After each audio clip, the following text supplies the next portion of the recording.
Hello and welcome to this edition of Wineskins. I'm your host, Father Jim Corda.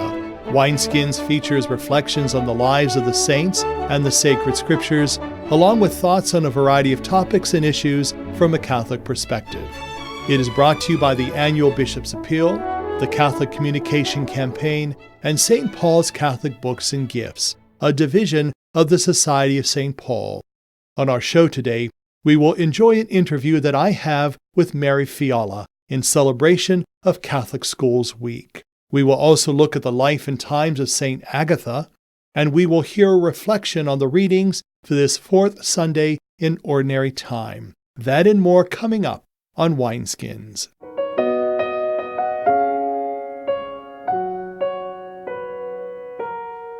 In our current issue today, I will speak with Randy Rare on Catholic Schools Week. Joining me now is Randy Rare, who is the Assistant Superintendent for Human Resources and Government Programs for the Diocese of Youngstown. And Randy, a pleasure to have you on Wineskins. Thank you, Father. It's great to be here. You know, we begin Catholic Schools Week today, and as always, there's a particular theme that's kind of fundamental each year. What is that theme, and how does that express itself in exactly what you do? Well, the theme this year for 2016 is Communities of Faith, Knowledge, and Service. And I think that's a fantastic umbrella for what the Catholic schools here in the Diocese of Youngstown do on a daily basis. We're obviously Catholic schools, and that's at the core of what we do, not just in masses, but in each and every class, each and every day. Knowledge, as schools, we have very rigorous programs where teachers right now are working on emphasizing depth of knowledge and going deeper and deeper and deeper so that the kids really do enhance their learning on a daily basis, as well as service. We have wonderful service programs.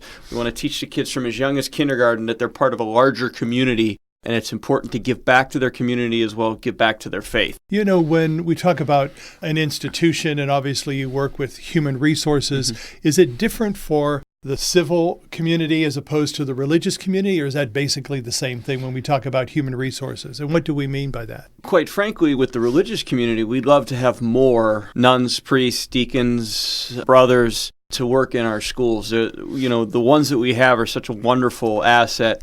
I don't want to name names because I don't want to leave somebody out, but they're at the core of that faith that who we are, and they're really people, men and women, who our kids can look up to and model, whether they go into the vocations or whether they, choose a secular path. As for the civil teachers or the non-religious, we just have really wonderful, dedicated people who are giving their lives to children and making the schools better places, safe harbors for the kids. When we talk about Catholic schools, we don't always talk about government resources because we always think about the separation of church and state, but we do get certain resources through the government. Share some of those with us. Well, one of my responsibilities as Director of Government Programs is to see that the state of Ohio is very supportive of children in the sense that we get a lot of the things by the fact that our kids go to our school that they would have received if their families chose to send them to the public school. Things like busing, things like the government will pay for the books, pay for several other services. It's a way for our schools to pay for counselors and nurses. And we're very appreciative of that support because it helps us keep our tuition down, as well as providing full services for the well-rounded education of your children. Now, in your particular responsibility with the diocese and within Catholic schools, what do you see as one of our greatest challenges that lie not only ahead of us, but presently with us? Continuing to provide top-notch education as education evolves. Technology's really been a game changer, Father. The way, when I was a student at Ursuline High School 20-some years ago, the way that my teachers used cutting-edge teaching strategies, but that's the same strategies that had been going on for the 50 years prior to that. In the 20-some years since I've been out of high school and education, as I sit next to me, and you guys can't see this on the radio, I have a cell phone that I can access all the world's knowledge almost instantly, and we have to use those to our advantage. And as soon as we figure out the right way to use this piece of technology, a better one comes along. So both paying for and having that technology, as well as it's just a constant ongoing professional development so that our teachers, our kids are maximizing the potential that's there. We've got about 2 minutes of our time together. You know, when you mentioned 20 years ago you were at Ursuline High School, I was at Ursuline well over 40 years ago. And so we would have never dreamed of some of the things that young people are using and experiencing, especially with social communication now. Do we see social communication as a good or as an evil sometime? Well, I think it's just like communication. Back with the kids could say really nice things when they pass the notes across, or they sometimes would say really mean things as they pass the notes across the classroom. What's happening now, and we really have to stay on top of it, and it's not just the schools, but we need the parents, we need the clergy, we need the community, is it's constant communication. Well, you know, when I was in second or third grade, if I was at home and the phone rang, my dad would say, "No, it's late, it's dinner." You don't, you know, with social media, there's constant communication. And if you're not there to see it when it happens, it's still there for you to read later. And that's a wonderful thing because you can, you know, your friend moves away, you could still be friends and have that great relationship. But we have to teach the kids, just as we have to teach some of the adults, proper ways to use that tool. Just one final thought on Catholic Schools Week. As I said at the beginning, it's, you know, the theme, and it's a fantastic theme, is communities of faith, knowledge, and service. I think our schools do a wonderful job. I know our schools do a wonderful job, and they're resources to the community. So those of you that are listening, if you have talents that you can help us, we're happy for volunteers. But you know what, just as importantly, if not more importantly, if you have needs, our schools are there as a resource for the Catholic community of the Diocese of Youngstown. Don't be afraid to call up the principal at your local school and say, "Hey, I need this. Can you help?" Well, Randy Ware, thank you so much for being with us on Wineskins. Thank you, Father. Have a great day. For Wineskins, I'm Father Jim Korda. To tell us more about the life and times of St. Agatha is Diana Hencharenko. She is pastoral minister of St. Angela Merici Parish in Youngstown. Agatha suffered martyrdom in Sicily in the year 250 and was venerated at Milan, Rome, and Ravenna, and also in the East. Although the account of her martyrdom is of little historical value, it was the source for the antiphons and responsorials in the former breviary. The cult of St. Agatha is very ancient. A church was constructed in her honor at Rome in the 5th century, and in the beginning of the 6th century, Pope Symmachus introduced her feast into the liturgy at Rome and dedicated a basilica in her honor. The inclusion of her name in the Roman canon of the Mass is attributed to St. Gregory the Great. The devotion of numerous popes to St. Agatha is possibly based on the legend that St. Peter appeared to her to console her and to heal her. She had been tortured on the rack and her breasts had been cut off. A few days later, she was rolled naked over burning coals.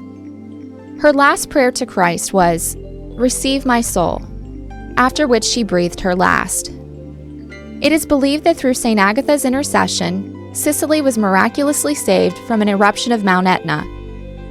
Consequently, she is invoked against any outbreak of fire.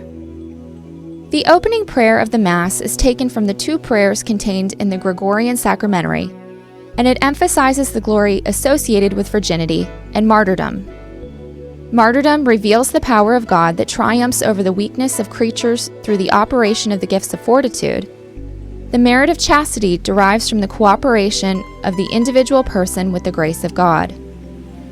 The office of readings is taken from the homily by St. Methodius, a native of Sicily and Patriarch of Constantinople. He describes St. Agatha as a bride and a virgin. To use the analogy of Paul, she is the bride who has been betrothed to one husband, Christ. A true virgin, she wore the glow of a pure conscience and the crimson of the lamb's blood for her cosmetics. In the same homily, St. Methodius says, "Agatha, the name of our saint, means good. Agatha, her goodness coincides with her name and way of life. She won a good name by her noble deeds, and by her name she points to the nobility of those deeds. Agatha, her mere name wins all people over to her company. She teaches them by her example to hasten with her to the true good, God alone." In the face of the modern sexual revolution, this feast has special significance in stressing the importance of the virtue of chastity for every state of life. This is readily seen in the unbloody martyrdom of consecrated virginity, which is especially meritorious. However, all Christians, even if they are married, should practice chastity in accordance with their condition and state of life. Finally, as in the Middle Ages, St. Agatha should be invoked by those women who are suffering from diseases of the breast. The opening prayer states, "Lord, let your forgiveness be won for us by the pleading of St. Agatha, who found favor with you by her chastity and by her courage in suffering death for the gospel." For Wineskins, I'm Diana Hancharenko.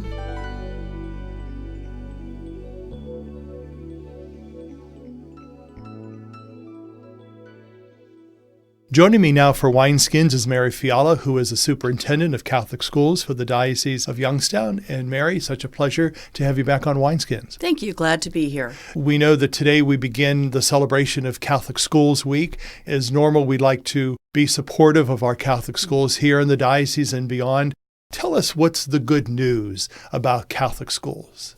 The good news about Catholic schools is that we are really a very important ministry of the Church in terms of evangelization. We minister to families and students and even extended families through the use of the school ministry. And that gives us an opportunity to really be supportive of the entire parish because we have access to lots of people, and our principals really take advantage of bringing the news of the parish as well as the news of our faith to all of our constituents. And we know that Catholic schools obviously are different from public schools. What's the primary difference and why is that important? Really, the primary difference is that our Catholic schools' mission is to pass on the faith and tradition of our church. And our job is also to help our students look at and gain the knowledge that they need to be productive citizens. And we want them to look at that through the eyes of our faith so that they can be faith-filled, contributing members of society as they grow. You know, Catholic schools have a wonderful reputation to prepare students, whether you're in grade school preparing them for high school and high school preparing them for college. Why has that been so significant of a component of Catholic schools across the decades? Academic excellence, even though our mission is to pass on our faith, academic excellence is the reason schools exist. And so we want our students to have the skills and the knowledge that they're going to need as they grow and move into being the next generation in our world. You know, the other thing is nowadays, it's so important for us as Catholics to be concerned and to be aware of other people, you know, especially in this kind of complex and complexing world that we live in. Why is it important for us in Catholic schools to encourage our young people to have the virtues of respect for life, respect for other people? Why is that so important in this kind of world? We live in a global society, and we are probably, because of media, so aware of the many different cultures in our world. And if we are to bring about the kingdom in our world, our graduates need to have that sense of tolerance and respect for all of the people that they deal with.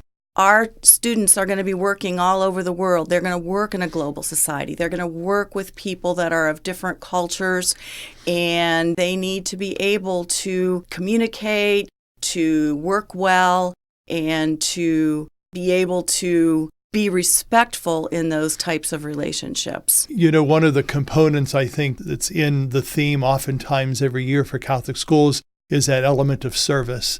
And service really is so important, not only in our parishes, but in particular in our schools. I remember when I was in grade school, service was certainly not part of our curriculum, but it's really an integral part of it. And why is that so important nowadays? I think it connects with what we were just talking about. We want our students to be outward thinking, to be aware of the needs of the people around them. We want our students to understand and live the principles of Catholic social teaching. One of the challenges that we have in our schools is we do a ton of service, and those are really good things. But then what we are trying to do is to connect that service and help them to reflect on what they're doing, to see that it is not just a feel-good type of experience, but it is an integral part of our faith. We know that Catholic schools, not only in our diocese, but around the country, have oftentimes fallen on hard times because of higher costs, because of attrition, because of a variety of issues and reasons.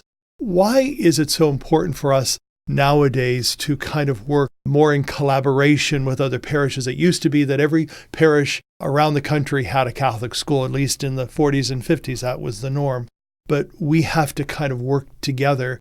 Why is that so important in this whole concept of being regional? If our mission is to reach our Catholic families and provide them with a sound education, we have to be able to go beyond the parish. We have to look at parishes without schools. We have to be able to make that available. We, right now in the Diocese of Youngstown, have had stabilization of our enrollment, and we hope to continue that and to make that move upward. And collaborating not just with the parishes, with all of our parishes, but involving our families and lay people into the mission is something that is going to help to strengthen us. I think one of the other facets of Catholic schools that we don't always talk about is that there are some Catholic schools that are also mission schools.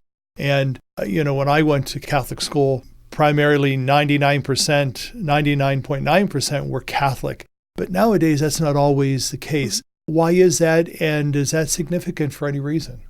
First of all, I think that all of our schools are part of the mission of the church, regardless of the population that they serve. But we do need to provide for the needs of the population that we serve. And part of our evangelization efforts are to reach not only our Catholics, but families and students that are non-Catholic. What would you tell the parents who really sacrifice so much to send their kids to Catholic school? Why would you tell them to keep up the good work, and that's an important thing to do? I think that one of the things that we do in Catholic education is to support the parents in their raising of their children in the faith. And when you evaluate all the important things in your child's life and what is going to last, it is that faith education, and it is knowledge and skills in the context of that faith. And we are not just raising students and children to enter the workforce to make a lot of money. We are raising children to make a difference. As a parent myself, I had 4 children, and they've all gone through actually 16 years of Catholic education. And it is what I think is the best investment for them in their lives. And in closing, Mary, what would you tell the dedicated teachers and staff and administrators who have given so much over the years? Nothing but my heartfelt thanks and gratitude for the efforts and sacrifices they have made. They make a tremendous difference in the lives of children and families every day. And that is to be commended and respected and recognized. Mary Fiala, Superintendent of Catholic Schools for the Diocese of Youngstown, thank you so much for being with us, and God bless you as the schools celebrate Catholic Schools Week. Thank you. For Wineskins, I'm Father Jim Corda. For more information and to listen to Wineskins, please visit the website www.doi.org of the Catholic Diocese of Youngstown for more information. Stay with us. We'll be right back. The Johnsons enjoy Friday dinners out. Nothing fancy, just time together to reconnect as family. They make sure others eat as well. By giving to Catholic Charities of Youngstown, the Johnsons join other angels who care for those in need, regardless of religion or race. Show your wings with a gift to Catholic Charities, changing lives one family at a time, providing housing, emergency financial assistance, senior services, and more. Give now at ccdoi.org. Our music today is provided by Lorraine Hess. It is from her CD called Child of God. It is available through World Library Publications and iTunes. When we get to heaven, are we gonna be surprised who's there? Will we see the ones we thought we knew as we become aware? For we don't know someone struggling on the inside.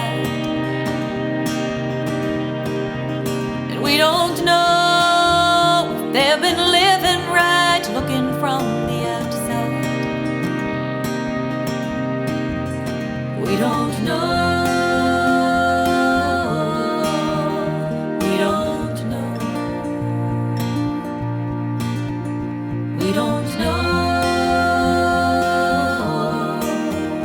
We don't know. A man flew by me on the highway. Where he was going, I don't know. I got so mad that I was tempted to tell him where to go. What we don't know is that his wife is sick and this might be her last day. That the love of his life will soon be slipping away. Oh no, we don't know. We don't know. We don't know. We don't know. She lives her whole life choosing right over wrong. She never strays. A perfect life, perfect wife. So it seems. But what you don't know is that she never feels like she's good enough, and that she cries at night from her loneliness on the road of right. But you never know. You never know. A young boy drops out of school, is living a life with no direction. But he's been holding down 2 jobs for his family's protection. What we don't know is he's the only man in the home, and that his mother needs help 'cause she can't do it alone. Oh no, no, we don't know. We don't know. We don't know what people are going through. We don't know. We don't know.